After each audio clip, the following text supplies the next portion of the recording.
আমি মাইশা মালিহা পড়ালেখা করছি ঢাকা বিশ্ববিদ্যালয় পালিয়ান বুদ্ধিস্ট স্টাডিজ এর মাস্টার্সে। আচ্ছা, এখানে আসার পরে আমার হলো গিয়ে জুলাইয়ের যে দিনগুলো ছিল এগুলো মনে হলো যে আবার আমার সামনে জীবিত হয়ে উঠছে, যেহেতু আমি সরাসরি আন্দোলনের সামনে মাঝামাঝি হলো গিয়া যুক্ত ছিলাম এই কারণে।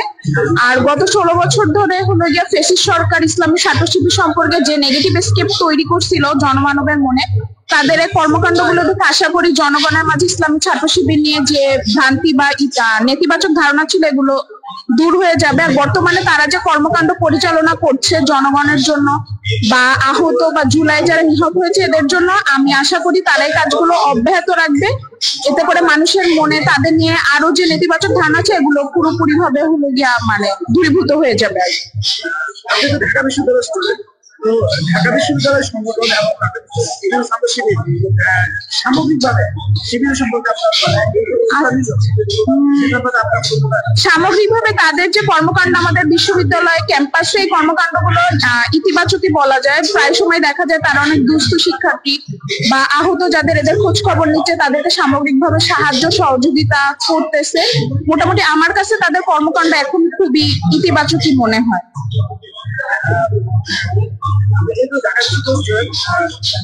শিক্ষা সচেতন শিক্ষার্থী, সেহেতু আপনার প্রত্যাশা কি যে বাংলাদেশ এই ধরনের এটা পরবর্তীতে আর কিভাবে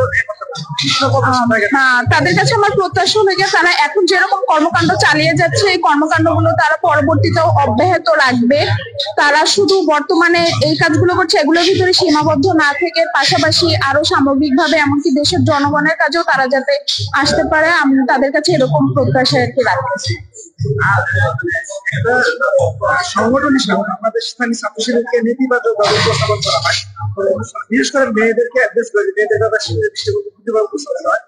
এই বিষয়টাকে অ্যাড্রেস করে আমার বর্তমানে তাদের যে কর্মকাণ্ড এগুলো দেখে মনে হয় না তারা কখনো নারীদের প্রতি তাদের কোনো নেতিবাচক বা হলো গিয়ে তাদের কোনো বিদ্রুপ আচরণ ছিল। এগুলো আমার মনে হয় ফ্যাসিস্ট সরকারি মানুষের মনে বেশি করে তৈরি করে রেখে দিয়ে গেছে।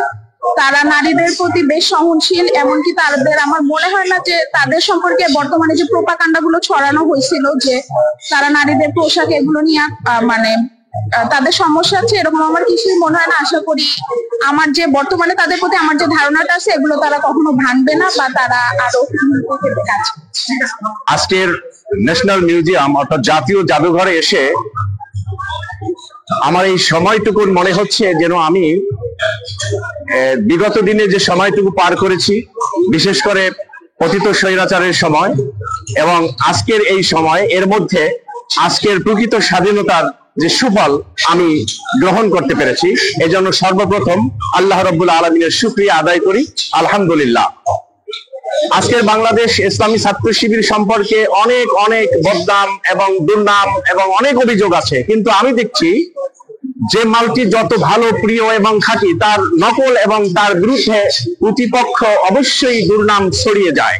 ইসলামী ছাত্র শিবির ওরকম একটি সংগঠন যে পথ দেখায় সে এগিয়ে থাকে। আজকের শিক্ষাঙ্গন থেকে শুরু করে গোটা বাংলাদেশে একটি সুষ্ঠু পরিবেশ এবং নীতি নৈতিকতা এবং সত্যকে প্রতিষ্ঠা করে মিথ্যাকে বিতাড়িত করে যে মানুষের অধিকার প্রতিষ্ঠা কিভাবে করতে হয়, ইসলামী ছাত্র শিবির আজকের এই জাতীয় জাদুঘরে তা প্রমাণ করেছে।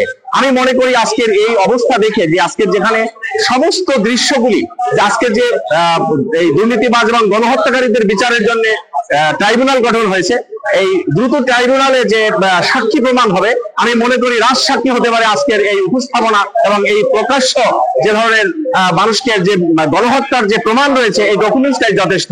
আমি মনে করি যে আজকে ইসলামী ছাত্র শিবির যে কাজটি করেছে তারা অবশ্যই কোরআন রিসার্চ করেন এবং আল্লাহ রাসূল সাল্লাল্লাহু আলাইহি ওয়াসাল্লামের আদর্শ এই সমাজে প্রতিষ্ঠা করতে চাচ্ছেন এবং সকল হিংসা বিদ্বেষ ভুলে গিয়ে একাকার করে মানুষকে বুকে টেনে ভালোবাসায় এবং আনন্দের আতিশয্যে তাদেরকে নিয়ে এই সমাজ গঠন করতে চায়। তাই আল্লাহ রাব্বুল আলামিন বলেছেন, ওয়া কুল্লা শাইইন আহসাইনাহু কিতাবা।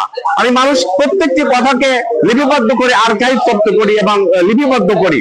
তাহলে আল্লাহ রাব্বুল আলামিন যে আয়াত বলেছেন মানুষের প্রত্যেকটি কথা লিপিবদ্ধ করেন, আজকের ইসলামী ছাত্র শিবির গণহত্যার সমস্ত ডকুমেন্টসকে আর্কাইভ করেছে এবং এখানে সে ডকুমেন্টসে তারা লিপিবদ্ধ করেছে। এজন্য আমি নাগরিক মঞ্চের পক্ষ থেকে এবং আমার সংগঠন থেকে দেশপ্রেমিক নাগরিক পার্টির পক্ষ থেকে তাদেরকে অভিবাদন এবং ধন্যবাদ জানাচ্ছি যে আজকের এখানে দুটো কথা বলতে পেরেছি এবং ইসলামী ছাত্র শিবির সম্পর্কে গোটা বাংলাদেশের ছাত্র সমাজের যে চিন্তা চেতনা আমূল পরিবর্তন হয়েছে। কারণ একটি সমাজে আমরা লক্ষ্য করেছি যে একজন ভালো ছাত্রী যখন তার বিবাহের কোনো প্রস্তাব আসে, যখন শুনে ইসলামী ছাত্র শিবিরের এই ছেলেটি, তখনই তারা কেমন যেন রাজি হয়ে যায়। এটা উদ্দেশ্য হচ্ছে যে একটা ফজরের নামাজ থেকে শুরু করে এসব পর্যন্ত জামাতে যে ছেলেটি নামাজ পড়ে, যে ছেলেটি কোরআন তেলাওয়াত করে, যে ছেলেটি মিথ্যা কথা বলে না, ধূমপান করে না, নেশাগ্রস্ত নয়, মুরব্বীদের সম্মান করে, এরকম একটি ছেলে যদি তার দাম্পত্য জীবনে আসে, অবশ্যই তার সুখী সমৃদ্ধশালী একটি দাম্পত্য জীবন সে ফিরে পাবে। সেজন্যই আজকে ইসলামী ছাত্র শিবিরের এই জয় জয়কার অবস্থা। আমি মনে করি এই অবস্থা এবং এই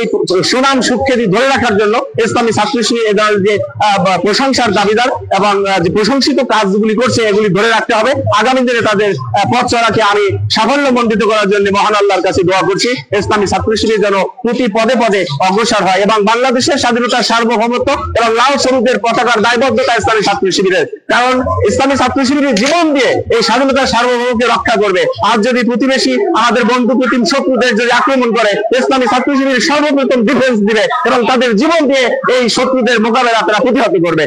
আমার জাতি গোটা বিশ্ব এই ইসলামী ছাত্র শিবিরের আদর্শকে তারা বিশ্বাস করে যে সত্যিকার অর্থে দেশপ্রেমী একটি মেধাভিত্তিক এবং গবেষণালব্ধ একটি ছাত্র সংগঠন হচ্ছে ইসলামী ছাত্র শিবির। আমরা আপনাদের এই কার্যক্রমকে ধন্যবাদ জানাই। সকলকে ধন্যবাদ জানিয়ে আমার সংক্ষিপ্ত বক্তব্য শেষ করছি। আল্লাহ হাফেজ।